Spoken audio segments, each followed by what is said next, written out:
Mbolo Samba à tous, merci pour votre fidélité. Lancé par un illustre africain en la personne de Félix Houphouët-Boigny, le concept de France-Afrique recouvrait une signification positive car faisant référence aux bonnes relations entre la France et l'Afrique francophone, des relations fondées sur un esprit empreinte de vertu. Seulement, la politique a horreur de la vertu et le colonialisme a la tête dure.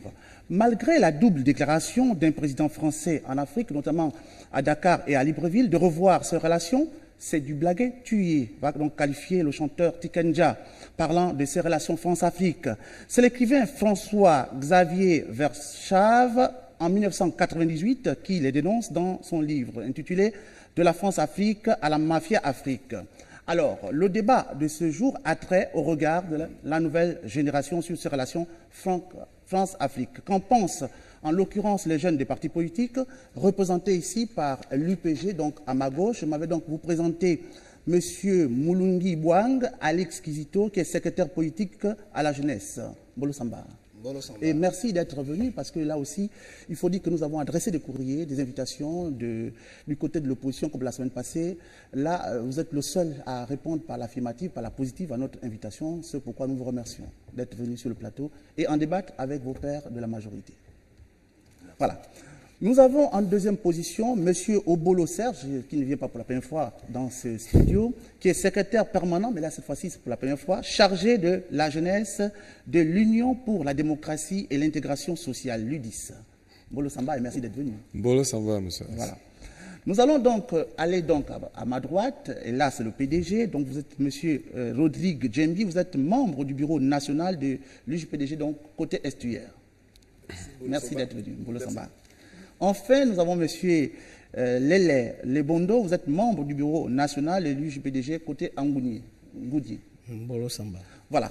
Alors, je le disais dans mon sommaire, quel regard avez-vous de ces relations France-Afrique qui, on peut dire, sont là depuis le colonialisme et M.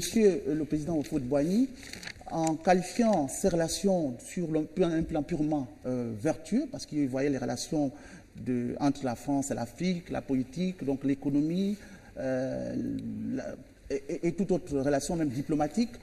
Mais seulement, ces relations ont pris un côté un peu, on dirait, vicié par les ambitions. Alors peut-être avec vous, M. Mulungi Ibouang, Alex Kizito, qu'en pensent les jeunes de l'opposition, on va le dire comme ça, par rapport un peu à l'actualité? On a vu aujourd'hui du côté du Burkina Faso, on a vu avec le président, comment dire, Kadhafi. Aujourd'hui, il y a un livre sur le territoire national qui s'attaque au président. On a comme l'impression que ces relations sont là, généralement, quand un président ne plaît plus à une puissance coloniale. Et puis, bon, on trouve des motifs et sous-jacemment, on pointe sur la personne de nos institutions, nos premières institutions. Alors, quel regard portez-vous un peu sur ces relations France-Afrique?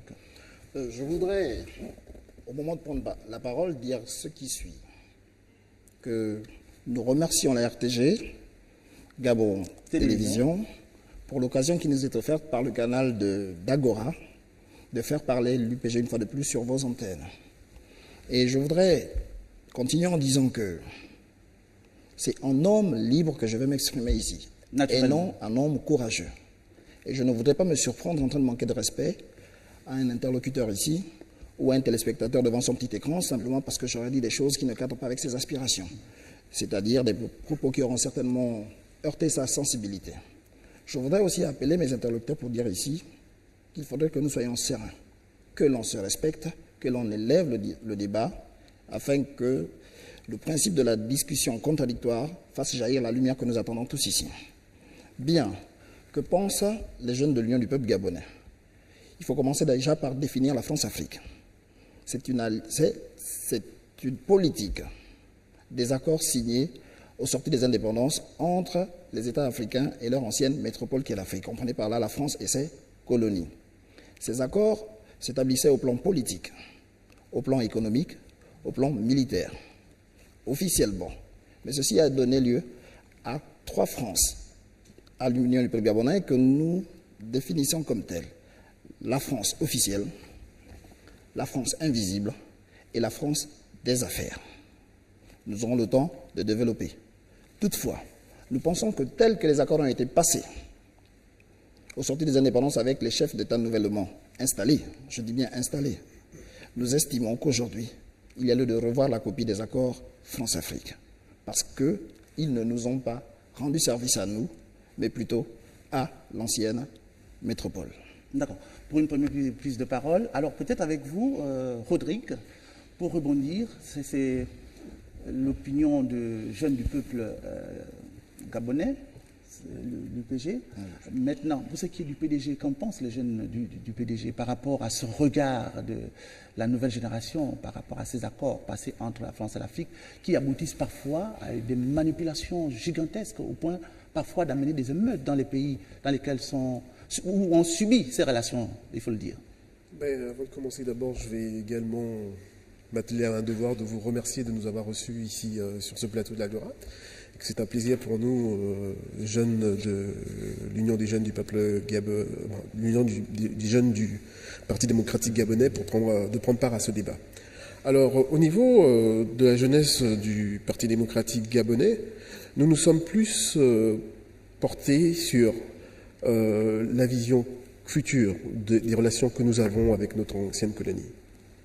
Alors, c'est vrai que les hommes d'avant, les anciens présidents et ceux d'aujourd'hui sont totalement différents.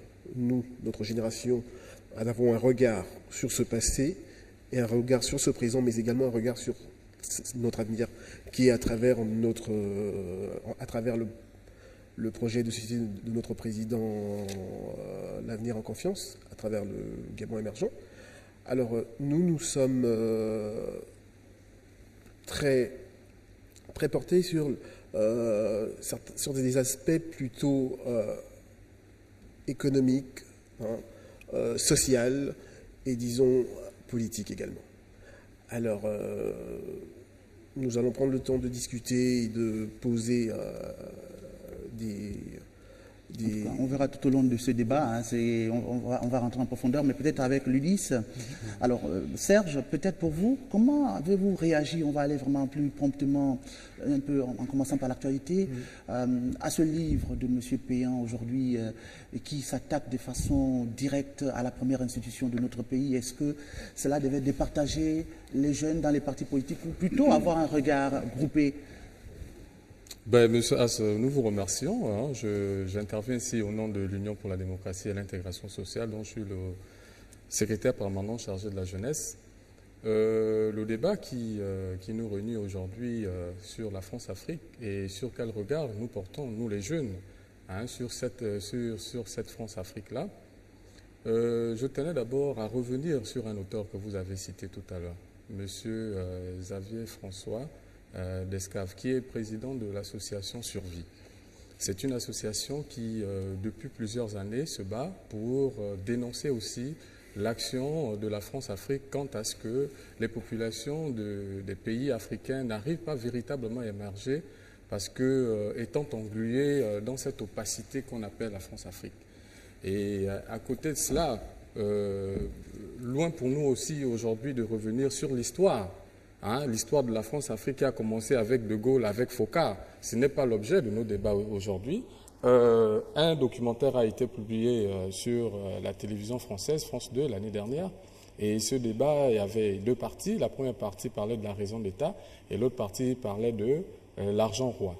Dans la raison de l'État, on comprenait derrière cette émission, diffusée à l'émission Infrarouge, la raison de l'État poussait la France à agir de manière souvent violente pour préserver ses intérêts et garantir son hégémonie économique et politique en Afrique.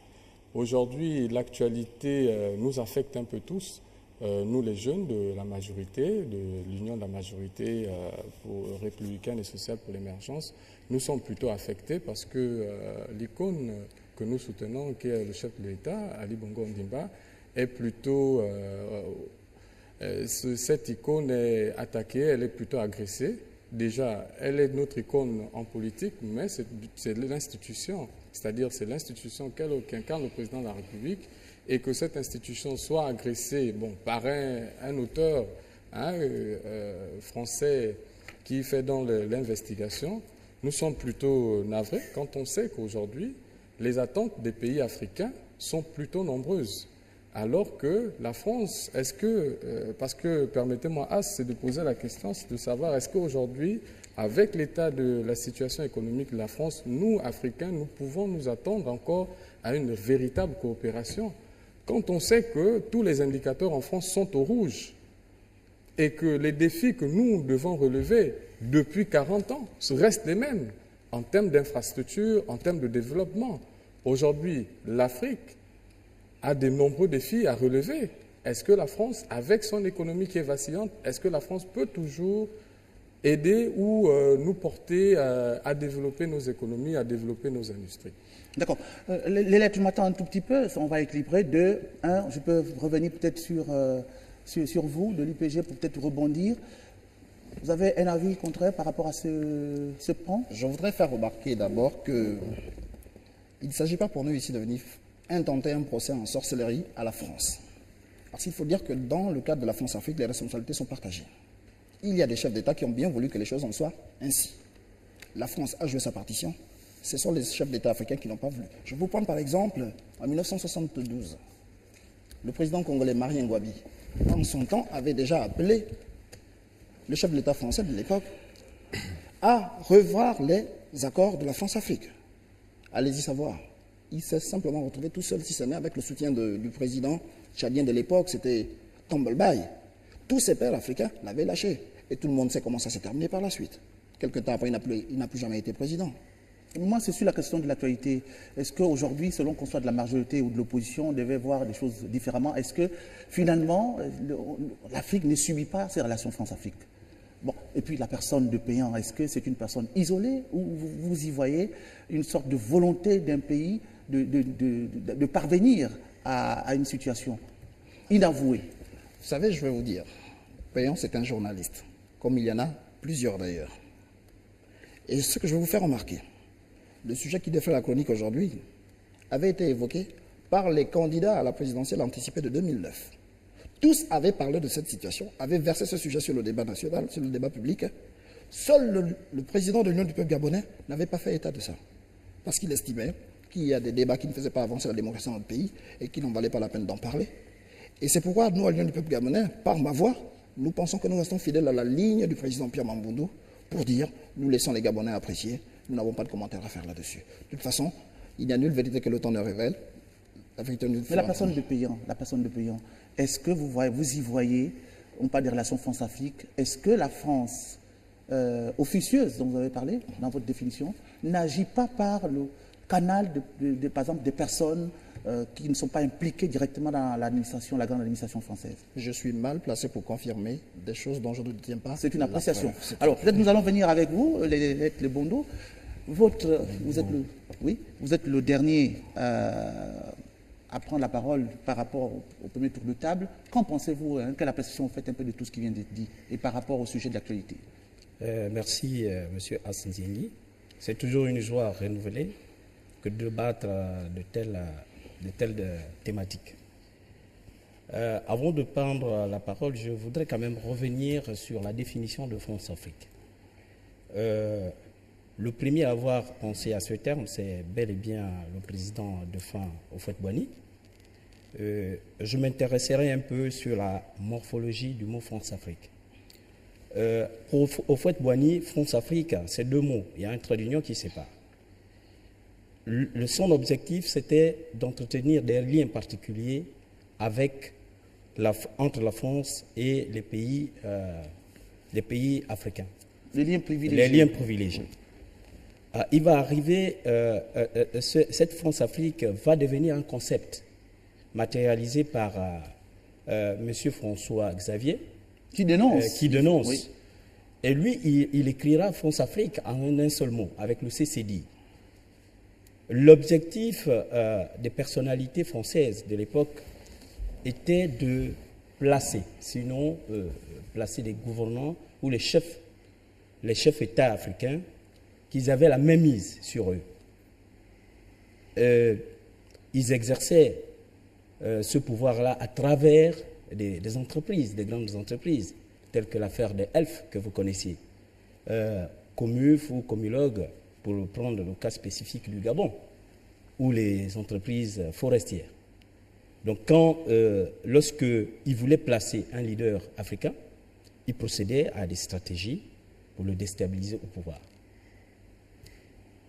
Pour revenir à l'actualité du moment, M. Hassan Zengi, il faut dire ici que les jeunes de l'Union du Parti démocratique gabonais sont sereins. Il faut lire le contexte politique. Pourquoi, quelles sont les motivations de Pierre Péan? Pourquoi avoir sorti ce livre-là maintenant? Pourquoi n'a-t-il pas fait ça pendant la mort du défunt Bongo? Vous y voyez quoi au niveau de la jeunesse du PDG? Vous y voyez quoi?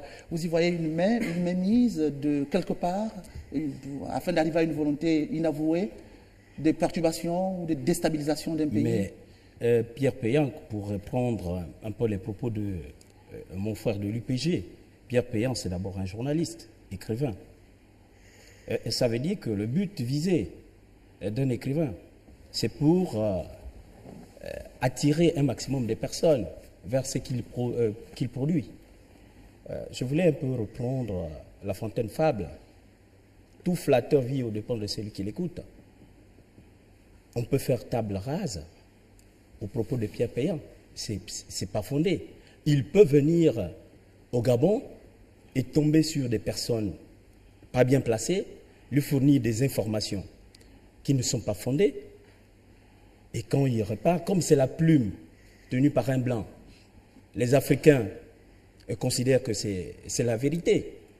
Et si c'était vous, cette affaire de Pierre Péan ne devait pas être aussi grandiose qu'aujourd'hui. Alors, moi, je viens toujours un peu avec Alix. Vous avez parlé de la trilogie de la France-Afrique. Une France stratigraphiée. Voilà.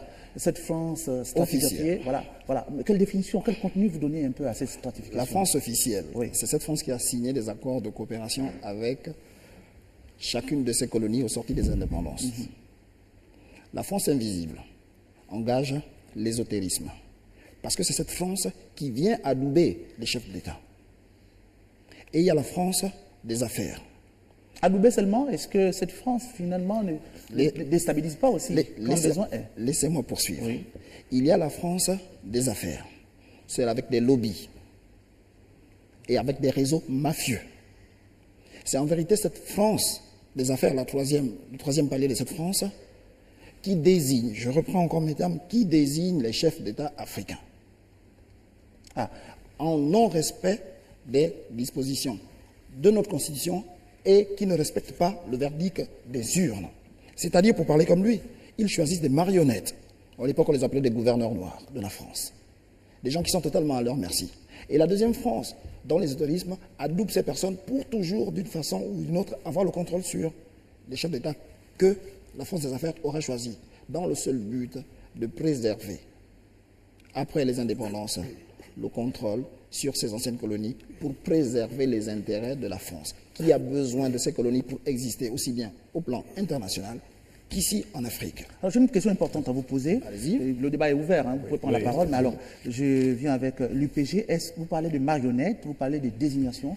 Est-ce qu'il faut aujourd'hui, pour le regard de la nouvelle génération, les opposants, on les voit défiler en France? Est-ce que c'est parce qu'ils veulent rentrer dans ce chemin de marionnettes et de désignation? Pourquoi est-ce qu'ils vont toujours à l'Élysée? Ils vont rencontrer des personnalités françaises au fait de faire parvenir leurs idéas sur le plan politique? Est-ce qu'aujourd'hui, on voit aujourd'hui un balai proche des instances françaises? Est-ce que c'est pour rentrer dans ce schéma de marionnettes que les opposants de l'opposition, ou bien plutôt ceux des partis, ces rapports sont constamment en France? Je ne parlerai pas en lieu et place des autres partis. Non, vous avez donné une définition, je veux savoir, est-ce qu'ils veulent rentrer? Je parlerai pour l'UPG, que je représente ici et dont je suis mieux placé pour défendre. L'UPG ne se rend pas en France? L'UPG s'est rendu en France. Oui. Une seule fois. C'était pourquoi? Après 22 ans de lutte au Gabon. D'abord, pour des raisons de santé de notre président, et en plus, il a été reçu à l'Élysée. Il est allé garantir à la France, malgré le fait que nous ayons, il y a des accords établis, que la France-Afrique est là, que la France n'a pas à s'inquiéter de ce que si un autre président ou un opposant soit-il passe au pouvoir, que la France va perdre ses intérêts. Alors pourquoi justement ce chemin? Pourquoi ce chemin? C'est-à-dire aller prendre la désignation à la France. On a vu quand le président Sarkozy est venu ici, tous les opposants se rendent te dire à peu près le même discours. Est-ce que cela doit être la validation pour accéder au pouvoir? Ça doit forcément passer par la France. Non. Est-ce que ce n'est pas ça qui alimente les relations France-Afrique? Mais non. je parle, le débat est ouvert. Parce que le débat est ouvert. tout opposant qui va, tout opposant qui va à l'Élysée, parce qu'il y a une cellule africaine à l'Élysée, n'y va pas pour se faire adouber, pour se faire accepter. Va dénoncer aussi que la machine mise en place, qu'on appelle France-Afrique, ne rend pas forcément service à l'Afrique. Elle est plus à l'avantage de la France, qui parvient à se développer, qui parvient à préserver son influence. Mais qu'en est-il des anciennes colonies? Qu'en est-il de ces pays qui, au nom des libertés fondamentales et de l'état de droit, assistent à des situations du genre que cette France elle-même, parfois, reçoit à l'Élysée des présidents qui ont été mal élus ou qui sont même passés à la suite d'un coup d'État? Quel changement ça fait? Oui, vous avez la parole. Hein. Ça fait qu'il faut, à un moment donné, revoir la copie de nos anciennes relations et les remodifier afin de les contextualiser. Parce qu'aujourd'hui, nous ne pouvons plus fonctionner comme par le passé. On parle de regard, mais les choses on ont va changé. revoir ça comment? Les choses... Oui. Je voudrais quand même rebondir par rapport au propos du frère Kizito Ibwanga. Lorsque nos présidents se rendent en France, sachez d'abord que la France est d'abord notre premier partenaire. Ils se rendent, et le Gabon, je prends le cas spécifique du Gabon, nous sommes faits au modèle français. D'abord, nos institutions fonctionnent par rapport un peu au fonctionnement français. Donc, lorsqu'un président gabonais se rend en France, ce n'est pas forcément aller prendre des stratégies pour qu'il se maintienne au pouvoir. Vous parlez d'un président en fonction ou Non, un président, moi je parle d'un président en fonction. C'est dans le cadre purement bilatéral. Le président gabonais, lorsqu'il se rend par exemple en France, c'est pour... mais le président, il est en fonction. Moi, je prends par exemple, vous, jeune, au PDG, le candidat, par exemple, du PDG, qui pourrait être le candidat donc, de la majorité, lui aussi devait se rendre en France, et ce n'est pas la même chose. Du côté de l'opposition, on voit les candidats défiler à l'Élysée. Du côté de la majorité, est-ce que ce n'est pas cela qui nourrit aussi ces relations France-Afrique? Si vous me permettez, je voudrais rebondir par rapport à mon frère de l'UPG.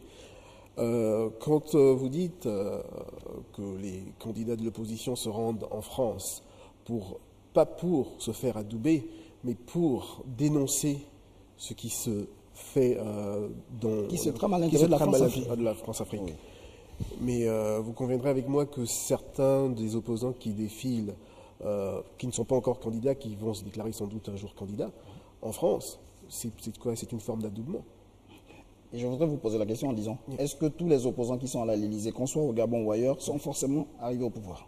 Non. Alors, mais justement. Pourquoi pensez-vous que c'est pour aller valider la France-Afrique? Mais parce que c'est juste pour vous dire qu'ils ont cette conception-là. Non.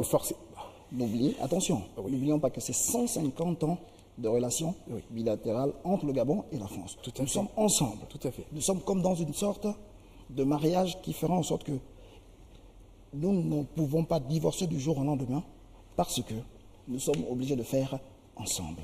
Nous sommes dans ils ont appelé ça des précarés, des zones d'influence. Je peux remonter plus loin en 1885. Mais justement, lorsque les grandes puissances, s'il vous plaît, lorsque les grandes puissances internationales se retrouvaient à Berlin pour définir chacun sa zone d'influence, le Gabon, pour sa part, rentrait dans le giron français.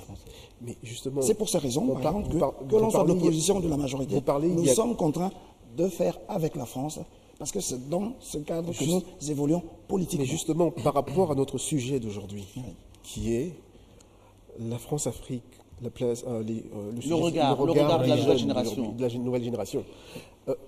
Là, vous parlez d'il y a près de 40-50 ans. Mais aujourd'hui, qu'est-ce qu'il advient? Je l'ai dit d'entrée de jeu. Qu'est-ce qu'il advient aujourd'hui? Il fallait contextualiser les rapports France-Afrique parce que il fallait revoir la copie, il fallait revoir les accords, les redéfinir et les réécrire. Oui. Parce qu'au regard de la situation actuelle, seule la France a véritablement bénéficié de ces relations, alors que les anciennes colonies françaises sont restées sous-développées. Et nous ne sommes pas maîtres de nos matières premières. Nous ne sommes pas maîtres de notre destin. tout se décide en France. Est-ce qu'on peut continuer à évoluer comme ça? Justement, dans l'évolution de notre discussion aujourd'hui, de notre débat, on arrivera à ce point-là. Parce que le but aujourd'hui, ce n'est pas de discuter de la France-Afrique d'il y a quelques années, c'est de celle qui commence de maintenant. La vision que nous avons aujourd'hui et celle que nous voyons demain pour notre Gabon, pour notre Afrique d'abord et pour notre Gabon. C'est ça l'importance aujourd'hui, si je ne me trompe pas. Mais alors, moi, j'allais demander ces accords de coopération, parce que j'écoute ce discours, c'est un discours normal, parce que c'est un point de vue des gens qui ne sont pas au pouvoir. Mais ces accords de coopération, on les trouve où? Est-ce que ça veut dire que si l'opposition passait au pouvoir aujourd'hui, vous allez contextualiser ces accords, mais ces accords sont où? Ces accords sont où? Ils sont définis dans les archives. Les archives, ils sont où? En France. Mais au sortir des indépendances, nous avons bel et bien signé des accords. Ces accords sont visibles? Mais bien sûr. Ces accords sont visibles. Vous avez déjà, vous avez déjà eu accès à ces archives? S'il vous plaît. Ça m'étonnerait. S'il vous plaît, quand même. Nous parlons du Gabon et de ce qui se fait au Gabon. Hein? Et quand on parle d'accords aujourd'hui, il y a les accords de défense qui lient la France et le Gabon. Et la France avec certains pays de la sous-région. Hein? D'accord. Mais le plus important pour nous jeunes aujourd'hui, hein, c'est de savoir que le monopole qu'exercent certaines entreprises françaises, c'est-à-dire certaines multinationales françaises, telles que Bouygues, telles que Total, telles que Bolloré, nous maintiennent dans une situation de précarité. Mais ce n'est que ça la vérité, parce qu'aujourd'hui, lorsqu'on achète la pomme qui revient de France, lorsqu'on l'achète à Libreville à 250, elle coûte 50 francs, ou voire 100 francs ou 75 francs à Cotonou. Parce que c'est Bolloré qui gère le transport, l'import-export. Ça fait que nous, aujourd'hui, là, nous devons redéfinir, c'est-à-dire nous, là, le regard que nous devons avoir désormais, il faut que la France puisse humaniser les rapports qu'elle a avec l'Afrique et qu'elle a avec ses anciennes colonies. Il suffit de le dire. Non, parce que M. As, il n'est plus... vous savez, nous, quand je prends le cas du Gabon, c'est l'image d'un enfant qui est en train de téter sa maman, mais on ne peut pas téter la maman jusqu'à 40 ans, 45 ans. Ce n'est plus possible.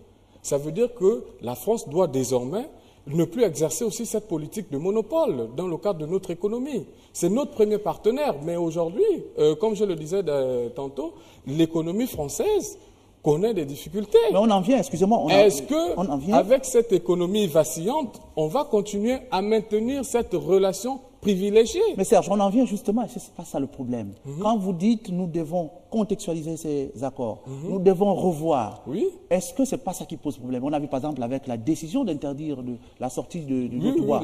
Est-ce qu'on a vu au Congo voisin avec le président Lissouba de vouloir, désorienter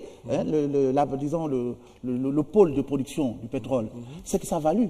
On a vu qu'aujourd'hui, que le président Bongo a voulu sortir le Gabon, disons, rendre multiformes les relations du Gabon en allant à la Chine. On sait ce qu'il en est advenu. Est-ce que justement, non, c'est pas cela le problème? Ce que nous disons, et nous, au sein de l'Union pour la démocratie et l'intégration sociale, ce que nous recherchons, c'est la plus grande adhésion et c'est l'unité autour d'un tel débat. Que ce soit des jeunes de l'opposition comme ceux de la majorité, 40 ans de France-Afrique, c'est trop. La France-Afrique est aujourd'hui frappée par l'usure du temps. Et aujourd'hui, le Gabon a de véritables défis. Est-ce que vous savez qu'aujourd'hui, on pose le problème de la route en 2014? Ce qui n'est pas normal. La France est au Gabon depuis 1958. Aujourd'hui, on pose le problème des infrastructures. Moi, je veux revenir, excusez-moi, lorsqu'on parle de la coopération, par exemple, avec la Chine, aujourd'hui, on a vu les réalisations chinoises, ne serait-ce qu'en termes de réalisation des routes. Lorsqu'on voit les routes réalisées par les entreprises chinoises, on se pose des questions. Quand on voit les grandes firmes multinationales françaises qui sont là depuis dans notre pays et qui ne sont pas capables de nous faire, en 93-94, on a vu les routes qui ont été faites à Libreville par les entreprises françaises qui n'avaient même pas de trottoir, même pas de caniveau. C'est pas de notre faute? Hein? C'est pas de notre faute? Mais est-ce que nous n'avons pas une part de faute là-dedans? Notre faute, c'est d'avoir été africains.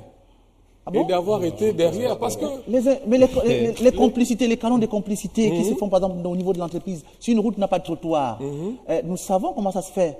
Est-ce que ce sont les Français qui imposent? Lorsque, par exemple, les Gabonais vont prendre parti de ce que l'enveloppe allouée à la construction de la route soit divisée par 2 ou par 3 parce qu'on demande des commissions, ce dont, par exemple, les premières institutions ne sont pas informées. Est-ce que c'est la faute de la France aussi, là? C'est pas... Ben, les responsabilités, comme on le disait, sont partagées. Mais, M. Haas, nous sommes d'accord pour dire que les Africains sont aussi responsables que les Français de l'état de dégradement de nos économies. C'est-à-dire qu'aujourd'hui, nous sommes dans la précarité, mais seulement que sur ce que la France fait, lorsqu'on dit 70% de l'extraction de notre pétrole va en France pour produire des bénéfices pour les entreprises françaises. Nous, au Gabon, on a la portion congrue à peine 20% de l'extraction pétrolière. Vous comprenez qu'avec 25%, il est difficile pour nous de véritablement mener des politiques de développement. Justement, maintenant, vous jeunes, quel regard avez-vous? Que faut-il faire? Il ne suffit pas de le dire. Est-ce que vous pensez que les présidents africains n'ont pas voulu changer cet état des choses? Oui. Moi, je prends le cas spécifique de mon pays, parce que je ne suis pas bien placé pour parler des autres pays. Le Gabon, c'est notre pays. Vous allez constater, cher ami, en 2009, lorsque le président de la République accède au pouvoir, en octobre, il avait affirmé bien qu'il faisait la rupture et il ne connaissait pas la France-Afrique. Et l'ex-président français, Nicolas Sarkozy, avait corroboré avec lui. Et ça montre suffisant sur le plan économique que ici, le président a cette ferme volonté, c'est-à-dire il y a eu une nouvelle montée des présidents qui n'acceptent plus qu'ils soient manipulés. Mais est-ce que ce n'est pas un faux départ? Je parlais tout à l'heure de la double déclaration en fait en Afrique, notamment à Dakar et à Libreville, où le président, l'ex-président français, effectivement Nicolas Sarkozy, fait une déclaration sur le plan diplomatique et sur le plan militaire pour relancer, disons, ces accords. Est-ce que c'était franc? Est-ce qu'on n'a pas l'impression dont il a parlé, la France invisible et la France mafieuse dont parle François Xavier, n'est pas de mise aujourd'hui au point de nuire aux actions des présidents. Monsieur Haas, nous sommes en politique. À un moment donné, on ne montre pas la vraie face. Lorsque Sarkozy dit, d'abord, vous l'avez bien écouté, quand il arrive à Dakar, il dit que l'Afrique n'a même pas d'histoire. À partir de cela, Sarkozy ne montre pas sa véritable face. Nous sommes en politique. Et est-ce que aimeriez-vous que vous êtes premier, que vous laissez la place à M. Kisto ou à M. Serge Obolo? Malheureusement, les relations dans le monde aujourd'hui ne sont plus régies que par la préséance physique. Permettez-moi, aujourd'hui, sur le plan économique, parlant des infrastructures, aujourd'hui, le président de la République a marqué une rupture avec cette affaire de ce que j'ai qualifié la contre-diplomatie, la diplomatie parallèle. Donc la France-Afrique. Aujourd'hui, sur le plan économique, vous voyez combien de fois nos routes, par exemple, en train d'avancer. De 2010 jusqu'à aujourd'hui, on va pratiquement à 768 km, alors qu'avant, on était dans les 900 et quelques kilomètres. Ça veut dire qu'il y a une ferme volonté de nos dirigeants de s'affirmer sur les demandes des populations. Alex, peut-être Alex d'abord. Oui, je voudrais dire que Serge, je retiens le dernier aspect développé par mon interlocuteur ici pour dire que nous, désormais, la jeunesse gabonaise, sans distinction de bord politique, devrait amener la France à ne plus avoir une double face. Il faut révéler au grand jour ce qu'ils entendent faire dans leur rapport, dans leur relation avec l'Afrique. Je vais vous rappeler, pour des besoins d'histoire, qu'en 1981, lorsque François Mitterrand prenait le pouvoir en France, le ministre de la Coopération était Jean-Pierre Cot. Jean-Pierre Cot, par son temps, alors que le président Mitterrand marquait déjà sa volonté de rompre avec la France-Afrique, M. Cot était venu dire qu'il met un terme à la France-Afrique. Vous savez ce qui s'est passé? Les ténors de l'Afrique, dont certains sont encore vivants, avaient demandé implicitement à M. Mitterrand de démissionner de son gouvernement, son ministre de la Coopération. Ça, c'est en 80. Tiens, tout proche de nous en 2007. M. Sarkozy est devenu président de la France. Il arrive au Gabon et il nous tient le discours dont vous venez de donner quelques extraits. Oui. C'est... Comment on l'appelle son ministre permettez-moi, je vais regarder dans mes notes là. Parce que je venais de marquer ça. Monsieur Bockel, ministre de la Coopération, vous vous souvenez, avait aussi dit, nous sommes arrivés pour mettre une rupture avec la France-Afrique. Les mêmes chefs d'État, suivez mon regard, ont demandé ouvertement, et certains se sont gargarisés en disant, oui, nous sentons que nous sommes forts. On arrive à demander au gouvernement français de démissionner tel parce qu'il a dit des choses qui n'ont pas plu aux dirigeants africains. Vous voyez ceci pour dire que la France-Afrique est là. Mais je qu'on ait dit, on devrait revisiter les accords pour dire que là aussi nous avons notre part de responsabilité parce que ce sont les chefs d'État qui implicitement acceptent que les choses soient en l'état. Ceci parce que pour la plupart ils n'ont pas la même. Le confrère vient de dire, que il y a des entreprises françaises qui n'ont pas pu réaliser en 40 ans ce que certaines entreprises qui ne sont pas françaises sont venues faire. Et vous avez posé la question de savoir, alors qu'est-ce que les dirigeants ont fait pour peut-être appeler, pour faire un audit et appeler ces entreprises qui n'ont pas réalisé, parce que c'est quand même sur la base d'un contrat. Vous passez le marché, nous avons un contrat, les travaux doivent aller à leur terme. La qualité des travaux aussi, ça compte pour le développement d'un pays. Est-ce que nos dirigeants ont appelé ces entreprises françaises pour rendre compte de ce que le travail qui a été fait a été de mauvaise qualité? Non, pour la simple et bonne raison que ces personnes ont justement été choisies par ces lobbies français et qui les contrôlent. C'est ça la France invisible, la France mafieuse, où ils ont le contrôle des chefs d'État que j'appelle les marionnettes qu'ils ont placées là. Et ces derniers viennent là, non pas pour satisfaire les besoins essentiels de la population qui fait aboutir sur le développement, mais pour penser à leurs intérêts personnels. Alors, Kizito, qu'arrive-t-il lorsqu'un président, justement, en fonction, veuille se défaire de cette France mafieuse? Qu'est-ce qui lui arrive à ce président? Lorsqu'il a été mal élu? Non, je dis, supposons un président qui a été bien élu, selon vos expressions, oui, qui veut se défaire de la France-Afrique. Qu'arrive-t-il? Il y a des moyens de le faire. Qu'arrive-t-il? Qu'arrive-t-il? Oui. Il arrive qu'on attend la fin de son mandat. La France-Afrique va laisser tranquille ce président de la République? La France-Afrique devrait le laisser. Mais cela devait se faire... à l'épreuve de fait. À l'épreuve de fait. Oui. Jusque-là, nous n'avons pas encore assisté à la liberté d'un chef d'État d'exprimer volontairement ce qu'il entend faire vis-à-vis de la France-Afrique. Je sais que vous voulez prendre l'exemple de nos voisins ivoiriens, nos amis ivoiriens. Non, vous allez plus loin. On a le cas de Lissouba, lorsqu'il arrive au pouvoir et lorsqu'il a dit que le monopole dans l'extraction du pétrole ne devrait plus être dévolu à la France, on a vu la guerre civile qui s'en est suivie. Bon, moi, excusez-moi, M. Kizito, moi je voulais revenir quand même sur... Ici, nous ne venons pas faire un procès d'intention à la France. Hein? Vraiment, loin... On vient décrypter. Tel n'est pas notre souci. Mais quand même, je vais vous donner, je vais partager avec vous quelque chose qui m'attriste personnellement. Mon papa était ancien combattant. Il a fait la guerre de 1945, il a fait la campagne d'Algérie, d'Indochine. Il était même président des anciens combattants victimes de guerre dans notre région. Il s'appelait Obolo Joseph. Et il est mort le 16 juin 2009. 2009, 2010, 2011, 2012, 2013, 2014, jusqu'à aujourd'hui, sa femme, son épouse, ne peut pas percevoir la pension de réversion. Lorsque moi je vais à la PRU de France, cette dame qui a 80 ans aujourd'hui, lorsque je vais à la PRU de France, on nous dit le dossier est en cours de traitement. Donc vous comprenez comment la France aujourd'hui n'est pas capable de venir en aide, même à ces dames-là, pour qui les maris sont allés se battre pour la France, notre très chère France, la France que nous aimons et que nous adorons. Mais aujourd'hui, nous comprenons que la France est limitée, ne serait-ce que pour payer une petite pension de réversion à une dame affligée, fatiguée. Dieu merci, aujourd'hui au Gabon, on a la CNAMGS. Encore que grâce à ce système-là, cette vieille dame-là peut se soigner, alors qu'elle avait en priorité, devait se soigner dans les offices français.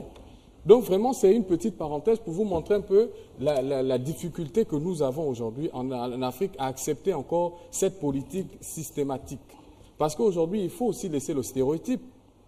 La France n'est pas la meilleure civilisation au monde, pour ne pas dire l'Occident. Parce que nous, Africains, qu'est-ce qu'on a toujours pensé? C'est que l'Occident, c'est le seul modèle au monde. Même quand ce modèle est en déclin, nous insistons toujours. Ce qui nous affecte, nous, Gabonais, aujourd'hui, c'est que par la France, le Gabon est coté au niveau de la scène internationale. On dit que le Gabon est un pays à revenu intermédiaire. La France a classé le Gabon comme étant pays à revenu intermédiaire, ce qui fait qu'aujourd'hui, la politique que la France exerce dans les autres pays africains n'est pas la même que celle qu'elle exerce au Gabon. La France a effacé la dette du Sénégal, du Bénin, du Burkina Faso, mais on a refusé d'éponger notre dette. L'aide publique au développement que la France apporte à certains pays, elle est en nette augmentation dans les pays de la CEDEAO. En Afrique centrale, elle est en chute libre. Et pourquoi? Il y a des raisons, non? Quelles sont les raisons? Économiques. Les raisons économiques, elles sont là, mais il y a une volonté quand même de la part des dirigeants français ou bien des entreprises. Parce qu'à la fin, on se rend compte qu'aujourd'hui, le débat n'est pas tant une affaire de dirigeants. Mais est-ce que véritablement c'est le président de la France qui donne le top aux entreprises françaises pour maintenir leur hégémonie, leur monopole? C'est la question que nous nous posons. D'accord. Moi, je voulais m'intéresser à notre pan vraiment de ce débat aujourd'hui parce qu'il est question de porter un regard de la nouvelle génération par rapport à la France-Afrique qui est exprimée à travers la trilogie dont a parlé Kizito ici.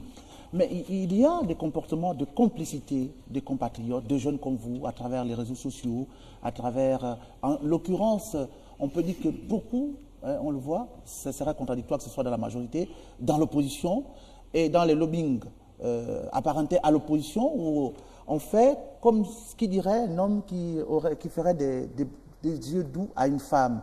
La France serait la plus belle des dames.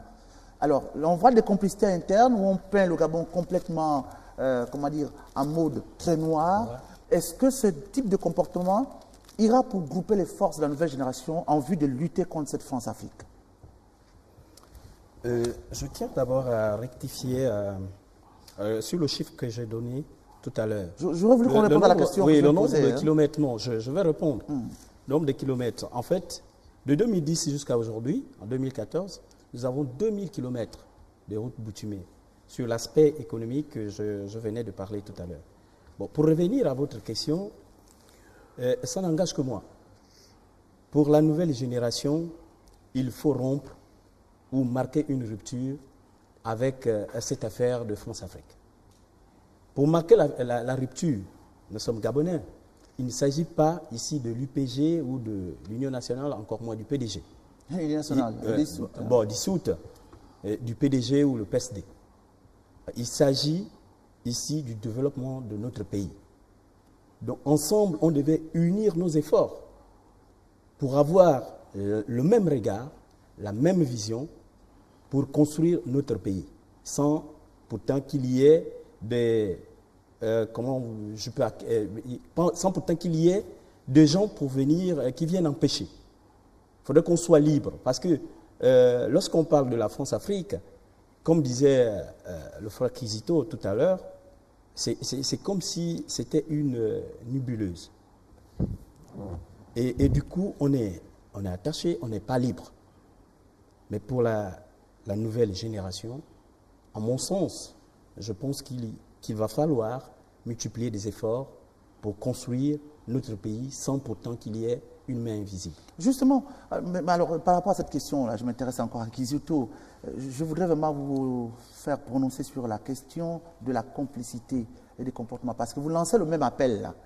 La nouvelle génération doit se mettre ensemble, quel que soit le parti politique dans lequel il se trouve, pour contextualiser les relations France-Afrique. Mais est-ce qu'on peut contextualiser les relations France-Afrique si on se comporte à faire toujours référence à la France pour accéder au pouvoir, par des comportements de nuisance que nous observons dans les réseaux sociaux ou des traits d'union, parce que là aussi les ONG en général, on voit que nourrissent leur caisse à travers les ONG internationales. Que devait donc faire de ce point de vue? Est-ce qu'on doit limiter le combat opposition-majorité au Gabon? Est-ce qu'on doit l'ouvrir à l'Occident en faisant appel à la France-Afrique malgré ce qui peut y advenir? Ou plutôt il faut continuer à penser que pour accéder au pouvoir, il faut forcément passer par la France? Je crois qu'à mes frères de l'opposition, à chaque fois, il faut faire appel à la France, où à chaque fois il faut crier pour que la France vienne en pompier. Alors que quand il y a des élections en France, il n'y a jamais eu des observateurs internationaux, gabonais ou africains, en France. Moi, le fait d'interpeller la France, c'est, en mon sens, je me dis que nos opposants, parce que le camp spécifique du Gabon, nous n'avons pas confiance, certainement, ou ils n'ont pas confiance à nos institutions. Parce que si ils avaient confiance en nos institutions, M. Hass, on ne devrait pas faire recourir tout le temps à la France. C'est mon point de vue. Je vous remercie. Là, je m'inscris complètement en faux avec ce qu'il dit. Faire confiance en quelle institution? Les institutions qui sont là de vitam aeternam. Vous voulez que les choses changent sans forcément faire référence à la France. Il faut que les choses changent aussi de l'intérieur, notamment par la mise en place des institutions fortes. Je dis encore des institutions fortes parce que jusque-là, dans le cas du précaré français, nous n'avons affaire qu'à des hommes forts. OK? On peut changer les idées, mais il faut aussi les changer physiquement, dans la manière de faire, par une révision de la Constitution, par exemple. Il n'est plus normal, honnêtement, en plein 21e siècle, de voir des gens au pouvoir, parce que la Constitution les protège en ce qu'ils peuvent se présenter autant de fois qu'ils veulent. Là, ce n'est pas bon. En France, le mandat est limité à combien? En France, le mandat est limité à 2 ans, à deux mandats. À 2 mandats. Vous êtes sûr? Oui. 2 mandats. C'est pas une coutume? Non, s'il vous plaît, 2 mandats. N'est-ce pas? Oui. On se retire de la politique. On peut revenir après, si on veut. C'est pas une coutume, ça, en France? Mais c'est la Constitution qui le dit, c'est pas une coutume. Vous pensez que la France s'est levée un bon matin comme ça? Souvenez-vous. Non, mais c'est la même formule, hein. C'est la même un formule. mandat renouvelable. Non, non. Mais, monsieur C'est pas tout Kizito, comme ça. la démocratie est Non, évolutive. c'est la même formule que celle qui est appliquée au Gabon. Hein. Un mandat renouvelable, c'est-à-dire que ce soit la Constitution de 58 en France, que ce soit la Constitution de 1991 qui a été modifiée, c'est la même formule. Un mandat renouvelable. À loisir. Mais voilà. Mais non, selon, comme a dit M. Hass, la coutume a fait qu'en France, la plupart du temps, les présidents restent 2 mandats. Voilà, donc ça c'est plus un débat institutionnel qu'un débat. Mais pour parler de débat théorique. institutionnel, Oui. il parle de faire confiance aux institutions. De quelles institutions voulez-vous quand celles-ci ne sont pas libres? Non, mais. Libres, s'il vous plaît. Monsieur Kizito, pardon, excusez-moi. Qu'elle termine d'abord, oui. Quand ces institutions ne sont pas libres, en ce sens qu'à la tête de ces institutions, c'est des personnes qui sont affiliées à des partis. À quoi vous attendre? À quoi devons-nous nous attendre? À ce qu'un bon matin, le parti au pouvoir, qui rêve de rester longtemps, vienne déclarer un opposant vainqueur d'une élection. Ce n'est pas prêt d'arriver dans le cas du Gabon. Et ça m'étonnerait, je ne voudrais même pas rêver de la sorte. Il faut réécrire la Constitution pour limiter le nombre de mandats et vous verrez l'alternance tamponnée et même dans le changement de mentalité. Et progressivement, la France-Afrique n'aura plus à long terme. Ah, donc pour vous, la solution... Non, pas la solution. Bon, d'accord. L'une des solutions. OK. Parce que tant que nous assistons à une sorte de deal passé entre les chefs d'État, bien les hommes au pouvoir, et la France-Afrique. C'est-à-dire, nous garantissons vos intérêts, mais vous nous laissez le temps que nous voulons au pouvoir. C'est ça malheureusement à quoi nous assistons aujourd'hui. Mais si quelqu'un pouvait... Mais Kizito, permettez-moi. Monsieur, je voulais quand même lever un autre aspect, s'il vous plaît. S'il vous plaît. Ce que je dis ici, Monsieur Kizito, moi je suis pas d'avis avec vous. Sur votre Le changement a commencé au Gabon. Le changement, c'est maintenant. Lorsque le Gabon décide de ne plus exporter les grumes d'Okoumé, mais c'est une décision qui fait mal à la France. Parce que les entreprises françaises qui vivent de l'exportation de bois sont en mal, telles que Rouget Gabon. C'est un problème. Lorsqu'on dit au Gabon que désormais, on ne va plus vendre du manganèse brut, ça veut dire quoi? Quand on commence la première transformation de manganèse, quand on passe du silico-manganèse au manganèse métal, cette transformation-là, elle profite à qui? Elle profite à nos industries.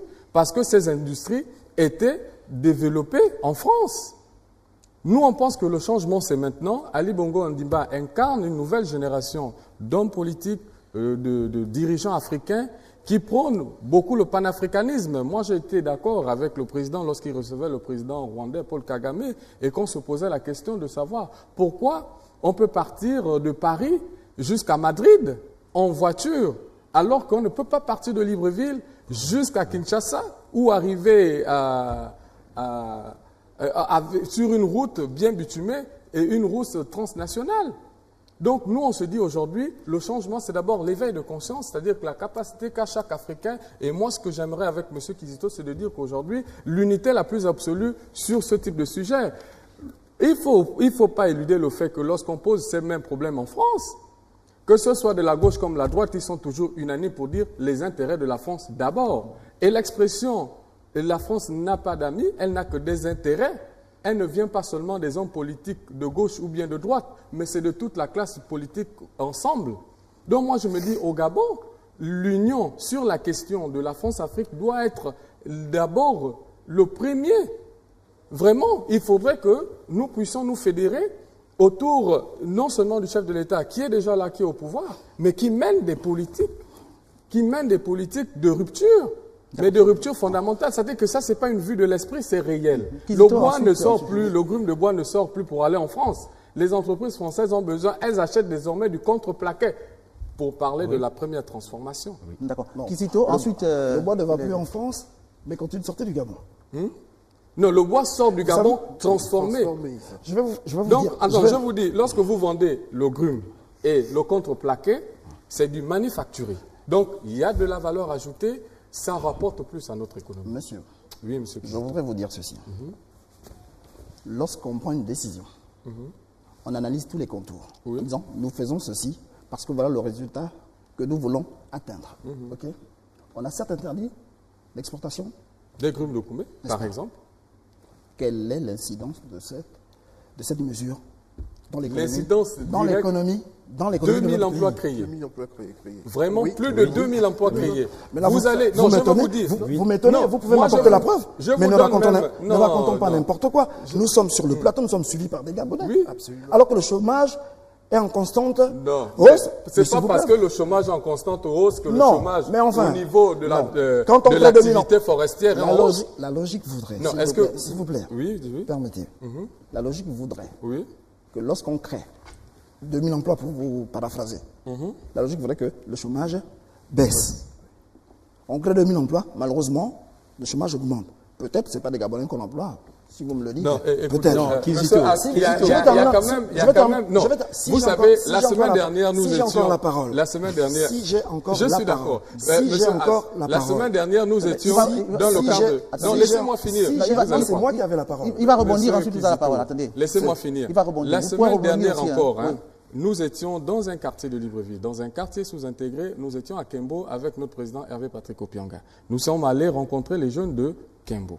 Lorsque nous avons discuté avec ces jeunes-là, la première difficulté qu'on a au Gabon, lorsqu'on parle en termes de chômage, le chômage concerne les personnes qui sont qualifiées, des personnes qui ont une profession. Aujourd'hui, même un ouvrier est qualifié. Donc, lorsque nous allons dans les quartiers, nous rencontrons la plupart du temps, c'est des jeunes manœuvres, c'est-à-dire il n'a aucune qualification, mais il n'intègre pas forcément la catégorie de chômage. Il va reprendre donc la parole. Ça fait que la politique que nous faisons, que nous voulons prôner et que nous invitons nos amis du PDG, dans le cadre de la majorité, qui ont les pouvoirs et qui ont les rênes du pouvoir, c'est de pouvoir donner la possibilité à ces jeunes qui sont dans les quartiers d'avoir des politiques de réinsertion il va reprendre la parole. Et de formation pour les permettre. Avec vos 2000 emplois créés, dites-moi combien de jeunes avez-vous employés en Kembo? Combien avez-vous pris en Zanyon? Et comme la jeunesse ne se limite pas à Libreville, combien avez-vous pris à l'intérieur du Gabon? Allez voir, moi je vous donne, je vous mets je vous prends au fait, je vous dis. Ne me dites pas, allez voir. La zone économique d'un corps. En ce moment, il y a au moins 2 entreprises qui font dans la transformation du bois. Non, ce n'est pas ça le problème. Monsieur, je vous invite après cette émission, nous pouvons aller ce n'est pas ça ma préoccupation. Pour vérifier et toucher du doigt la réalisation. Donc la première transformation. Monsieur, je ne suis pas en train d'inventer. Ce n'est pas ça ma préoccupation. Vous dites que vous avez créé 2000 emplois. Au minimum 2000 emplois créés issus de la transformation. Parce que je n'ai pas besoin d'aller encore pour vérifier. Je peux aller en Kembo. Moi, j'habite dans rien. Mais les jeunes ne sont pas à la maison, ils travaillent. Non, mais c'est pas ça. Pour ceux qui ont de l'emploi. Vous savez, je vais vous dire une chose. Vous allez conclure parce qu'on va donner la parole de l'autre côté. Je suis d'accord que Vous savez, le président Bongo, père, gérait le Gabon avec 1300, 1500 milliards de budget. Depuis l'arrivée du président Ali Bongo, le budget a doublé, voire triplé. Sauf que, parce qu'il y a certaines mesures qui ont été prises pour que l'économie soit rentabilisée ici. Mais malheureusement, sur les faits et les actes, cela ne se ressent pas. Et c'est là notre combat l'UPG en disant, vous avez été élu sur la base d'un projet, mais jusque-là, cela a du mal à prendre forme. Quand il me dit 2000 emplois, parce qu'on est en train de le voir, mais enfin, mais je m'étonne. D'accord. Est-ce qu'un coq a la capacité d'utiliser 2000, à l'embaucher, à faire travailler 2000 personnes? Non, je vous l'ai dit, après l'émission dira encore que vous êtes véhiculaire, M. Kizito. Rodrigue, vous avez la parole. Ensuite, M.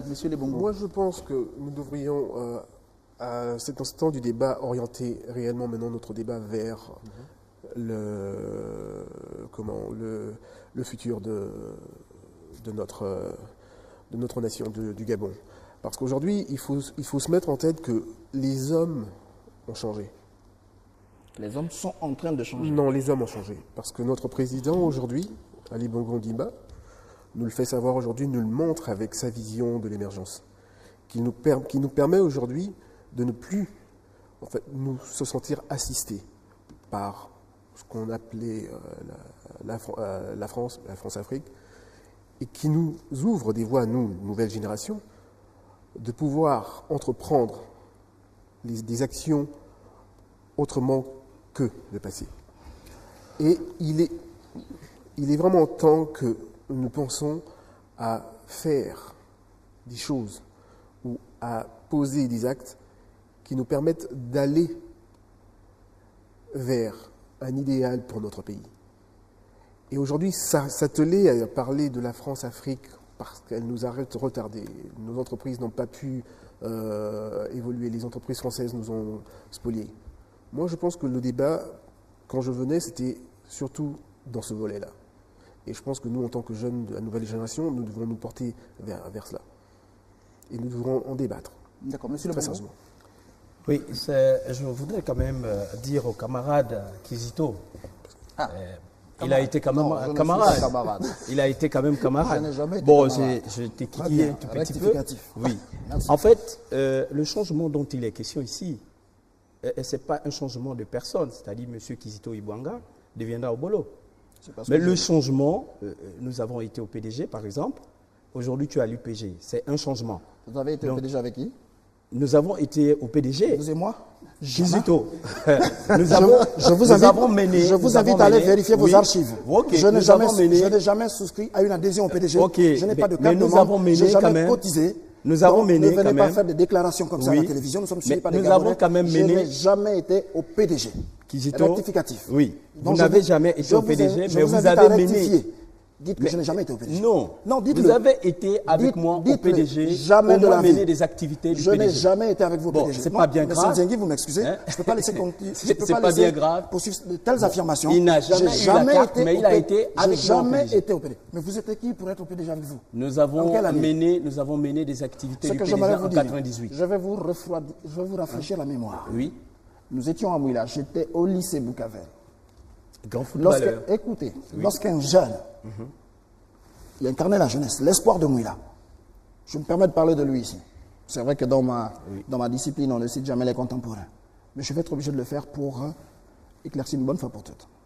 Non, vous n'avez pas s'il vous plaît, un certain Jean d'Iramba, ok, qui venait à Mouila pour dire il réunit tous les jeunes avec qui il veut travailler. Je me sentais honoré de ce que dans ma position de jeune, voilà quelqu'un qui voulait m'impliquer à l'action politique pour le développement de Mouila. Ce dernier encore, au cas où il aurait oublié, que j'ai soutenu n'avait pas été présenté sous le label du PDG. Celui qui était présenté sous le label du PDG, c'était M.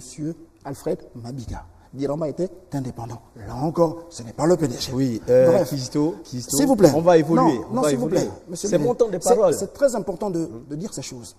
Mais c'est mon temps de parole que vous prenez. Je représente un parti, nous sommes suivis, je suis responsable des jeunes. Il n'est pas bon pour vous de venir dire des choses qui ne sont pas vraies.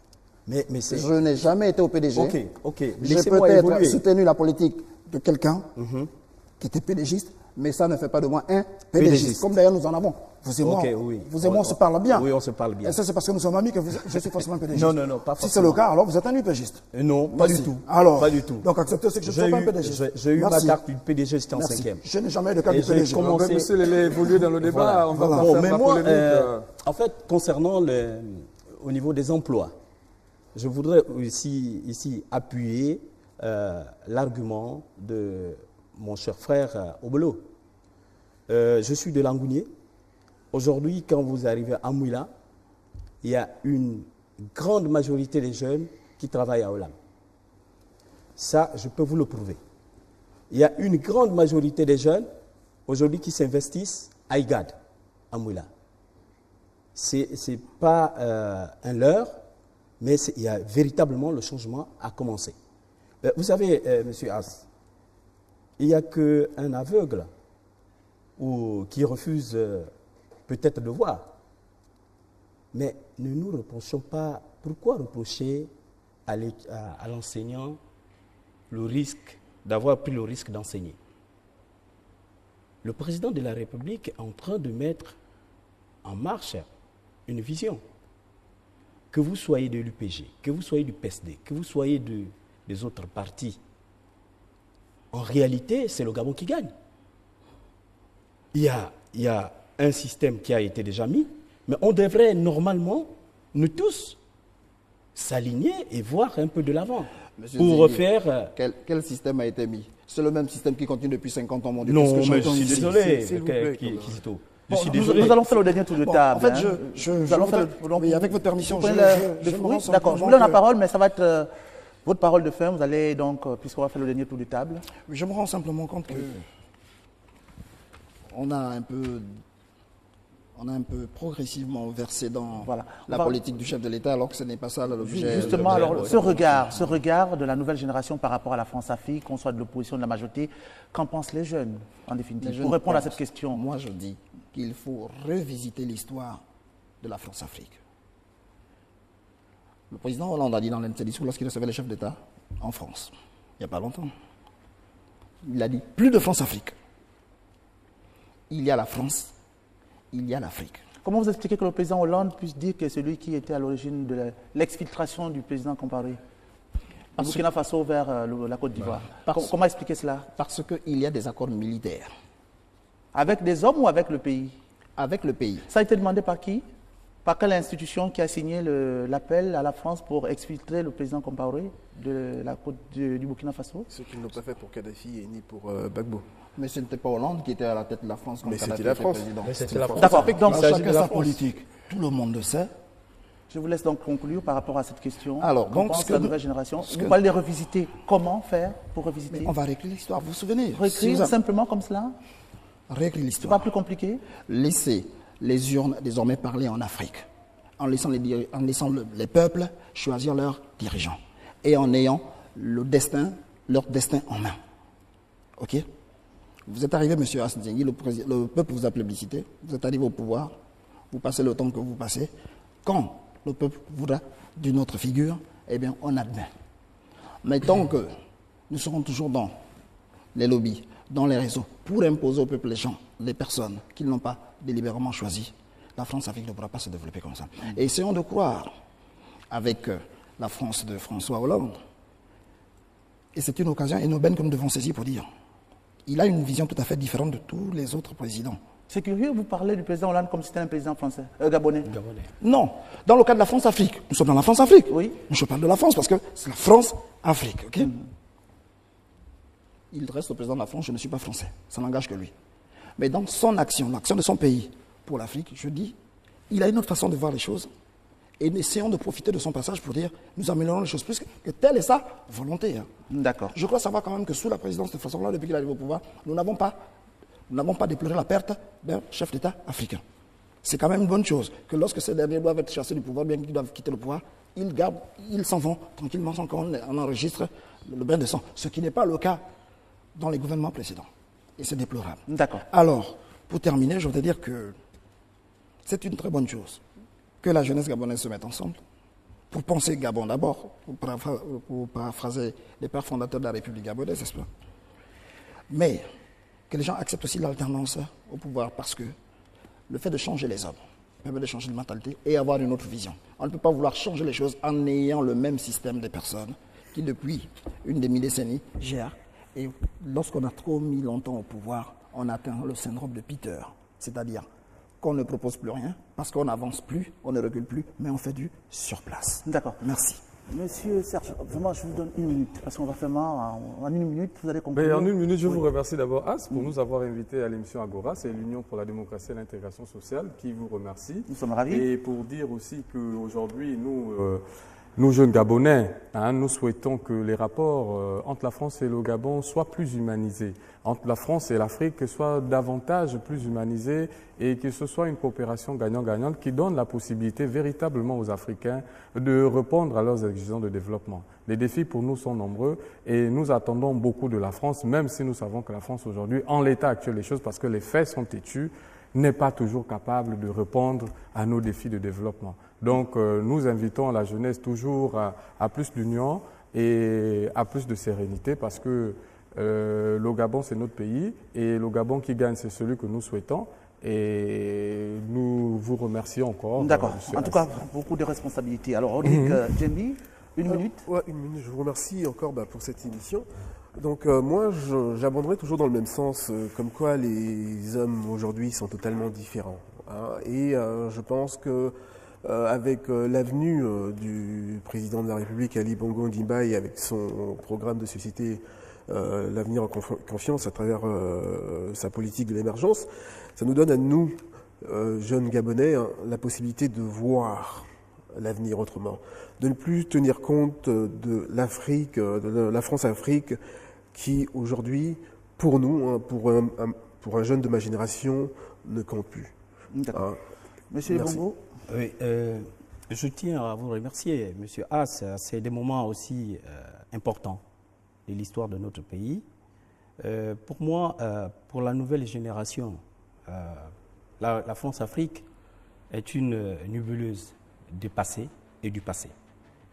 Pour preuve, ça a pris fin, selon mon sens, fin à la mort de son maître à penser, Foccart. Avec l'élection de 2009, nous a montré par A plus B que le président de la République, son Excellence Ali Bongo Ondimba, va amener des réformes pour que ces réformes permettront à tous les Gabonais de se retrouver. Il n'y a plus besoin d'avoir la mainmise où la puissance coloniale déploie toutes les stratégies pour amener une instabilité au Gabon. Mais connaissant les Gabonais, on ne va pas tomber dans des dérives de telle nature. Je vous remercie. Voilà, donc Luc-Paul Folquet et toute son équipe vous dit merci d'être passé sur Agora, cette émission. Je veux demander au moment où on va se séparer, Kizito et puis M. Lebongo de se serrer la main. Non, nous sommes... Oui, bah alors, oui, allez-y. Nous sommes... Serrez-vous la main, vous pouvez vous lever. Non, serrez-vous la main, vous pouvez vous lever. Vous pouvez vous lever, hein. Vous pouvez vous lever, vous serrez la main. Vous pouvez vous lever, vous serrez la main. C'est un plaisir. On verra bien que deux frères de Langounier, c'est ça. Nous sommes de Langounier. Voilà, vous êtes de Langounier, c'est bravo. Langounier qui n'est pas encore très forte. Ah bon, ça c'est... Une Gougnée unie. Ah d'accord. Unie. Voilà, donc il était question dans Agora de jeter un regard, sur la nouvelle, sur le regard de la nouvelle génération sur la France-Afrique. Je crois que vous avez tous donné votre position. Donc on prend donc congé des téléspectateurs. À la prochaine. Au revoir.